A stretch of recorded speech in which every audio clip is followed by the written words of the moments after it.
Hello YouTube, Dave here again. This is part 2 of my video on the 5th edition Druid.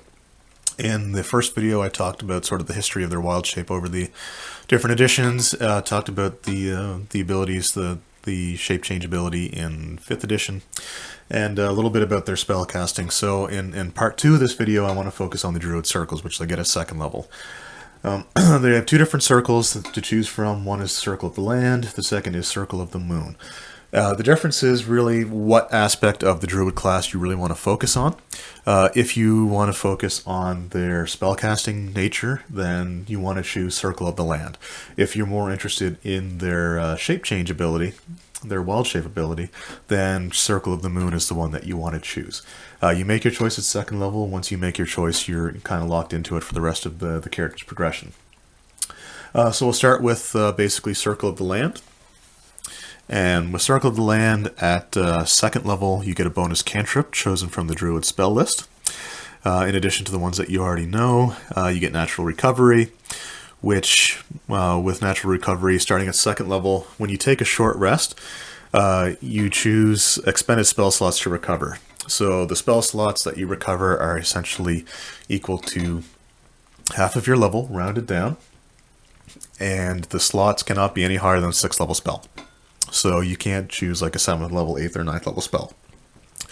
It's still useful because it's a way of regaining spells without taking a full rest, which is always great. And at lower levels, at 2nd level, you get one of your 1st level spells back, which is great. You also get access to circle spells. Now, these are spells that are not normally part of the Druid list, but they're dependent on different, basically, environment types. For you, they are considered Druid spells. It's very similar to a cleric's domain, where they are always considered to be, you're always considered to have them prepared. It doesn't count against the number of spells you can prepare, and they're always considered Druid spells for you, even if they're not normally on your list. So there's the, starting off, there's the Arctic Circle, which gives you spells like Hold Person at 3rd level and Spike Growth. At 5th level, you get Sleet Storm and Slow. 7th level, you get Freedom of Movement and Ice Storm. And 9th level, you get Commune with Nature and Cone of Cold. If you choose a coastal environment for your Druid Circle, at 3rd level, you get Mirror Image and Misty Step. 5th level is Water Breathing and Water Walk. 7th level is Control, Water, Freedom of Movement. 9th level is Conjure Elemental and Scrying. Now, some of these are spells that do appear on the Druid list, but it's always great that, these are always considered prepared, and they don't count against the spells you do prepare per day. So if there's a little bit of redundancy, it's always great to have them because, they're always considered to be spells that you have ready to go, and you can prepare other things in their place that, if you would normally have, like, say, Freedom of Movement's a really good spell. So, you could always have that prepared and focus on something else for your higher level spell slots. If you choose Desert for your Druid Circle, you get Blur and Silence at 3rd level. At 5th level, you get Create Food and Water and Protection from Energy, which is always, Create Food and Water would definitely be very handy if you're, from a desert environment. 7th level, you get Blight and Hallucinatory Terrain, so, the Mirage, for example. And at 9th level, you get Insect Plague and Wall of Stone. Forest is the next one you can choose from. 3rd level, Barkskin and Spider Climb. 5th level is Call Lightning and Plant Growth. 7th level is Divination and Freedom Movement. 9th level is Commune with Nature and Tree Stride. So again, those are definitely on the Druid spell list, but because they are part of your circle, then you don't have to memorize them, and you can memorize other things instead. You can also choose from Grassland, Mountain, Swamp, and Underdark. So we'll get to those. Grassland, 3rd level, you get Invisibility and Pass Without Trace. 5th level, you get Daylight and Haste. 7th level is Divination and Freedom of Movement, which those are pretty popular combinations. 9th level, you get Dream and Insect Plague.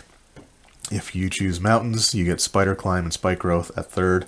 Lightning Bolt and Meld into Stone at 5th. Stone Shape and Stone Skin at 7th. Pass Wall and Wall of Stone at 9th.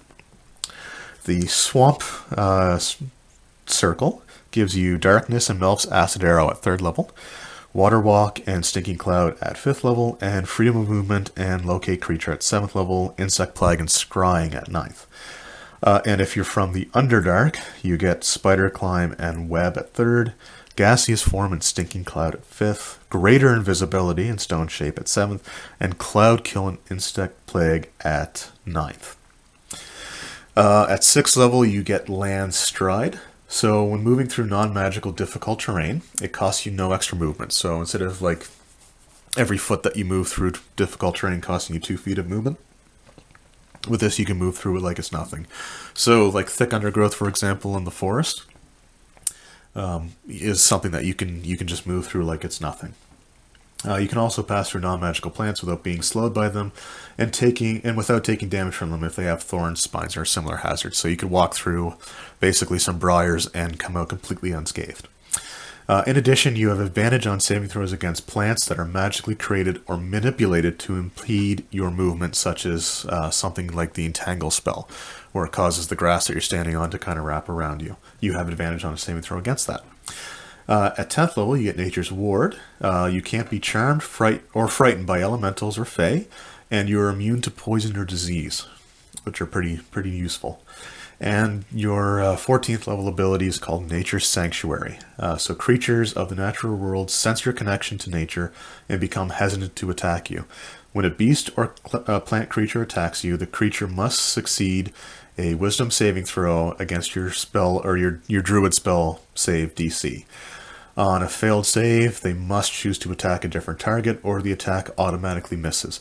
On a successful save, the creature is immune to the effect for 24 hours. The creature is aware of this effect before it makes the attack against you.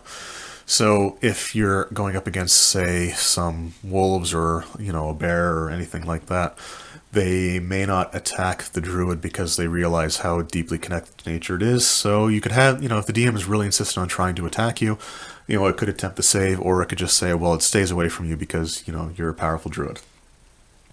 So that's the Circle of the Land. Again, it focuses mainly on the spell casting ability of the druids. So if that's what you're into, if that's the aspect of the class that you like the most, then this is definitely the Druid Circle you want to take. The other circle is Circle of the Moon, which are they're described as fierce guardians of the wilds. Their order gathers under the full moon to share news and trade warnings. They haunt the deepest parts of the wilderness, where they might go for weeks on end before crossing paths with another humanoid creature, let alone another druid. So they focus heavily on wild shape. So they get, at second level, they get combat wild shape. You gain the ability to use wild shape as a bonus action rather than as an action. So it doesn't cost you your turn to wild shape. You can do it and then attack. Additionally, when you're transformed by wild shape, you can use a bonus action to expend one spell slot to regain 1d8 hit points per level of the spell slot expended. So if you wanted to sacrifice a third level spell, for example, to heal up while in your wild shape form, you burn that, you get 3d8 hit points back. You also get circle forms. So starting at second level, whenever you use your wild shape, you can transform into a beast with a challenge rating as high as 1. So you ignore the maximum challenge rating that's listed in the column for the wild shape, which I kind of skipped over, so we'll just go back to that. So at second level, normally the maximum CR of a creature you can shape change into is 1/4. And you can't change into anything that flies or swims. So they use the example of a wolf. At fourth level, you can shape change to something that's up to 1/2 CR with no flying speed. So you could have something that swims, and they use a crocodile, for example. At 8th level, you can shape change into something with a challenge rating of 1 with no restrictions. So you can fly, you can swim, you can change into like a mammal form. And it's funny because, again, with the first edition with the mammal, reptile, and bird, the examples that they give are wolf, crocodile, and giant eagle. So again, it's kind of a throwback to that. But if you choose Circle of the Moon, at second level, you can shape change to something with a CR of 1. So that's definitely huge because you get that 6 levels earlier than you would before. You are still limited by the other restrictions. So, you can't shape change into something that has a swimming speed until 4th level, and you can't shape change into a flying creature until 8th level. But other than that, the CRs are completely not an issue. At 6th level, you can transform into a beast with a challenge rating as high as your druid level divided by 3 rounded down. So at 6th level, for example, you can shape change into something with this challenge rating of 2. 6 divided by 3 is 2. At 7th level, it would still be 2. At 8th level, it would still be 2. It only changes every, when you get to the next 3rd level. So at 9th level, you can shape change to something with a challenge rating of 3. At 6th level, they get Primal Strike, so their attacks in beast form count as magical for the purposes of overcoming resistance and immunity to non-magical attacks and damage. So if you're attacking a creature that is only affected by magic weapons, when you're in your wild shape, you're considered to have a magic weapon. At 10th level, you can expend 2 uses of your wild shape at the same time to transform into an air elemental, an earth elemental, a fire elemental, or a water elemental. So in 3rd edition, they got the ability to shape change into a elemental at much higher level than that. So that's definitely a huge bonus to be able to do that. And you take the elemental stats, substitute your intelligence, wisdom, and charisma. You get their attacks, you get their defenses, you get all the things that they have, while keeping your own mental things like your saving throws and skills and so on and so forth. I should point out that shape change, I believe, lasts for just one moment here. So it's a number of hours equal to half your druid level rounded down. So by the time you get your elemental shape, you could stay in that elemental form for 5 hours. So that's kind of useful. At 14th level, you get 1,000 forms. So you've learned to use magic to alter your physical form in more subtle ways. So you cast the Alter Self spell at will, so it can let you take on different humanoid forms with no benefits, just it changes your appearance. But that's something you can do as an at-will ability. So those are the Druid schools. Let me know which one you prefer. If you prefer the wild shape aspect of it, the Circle of the Moon, or if you prefer to cast the spells. I like both versions. I think both versions are very well done. I would probably actually personally lean more towards the Circle of the Moon with the wild shape, just because I've never really played a druid before, and if I'm going to do it, I want to do one that has, the wild shape, and that's a much better way of going about it. But that's just my own personal opinion. Let me know in the comments below what you think. I hope you enjoyed these videos. I hope, they gave you sort of a newfound appreciation for the druid and the evolution of the class over the last 40, almost 41 years now. So again, that was the return to my series on the character classes. The next video that I do is going to be about the fighter. So thank you very much, YouTube.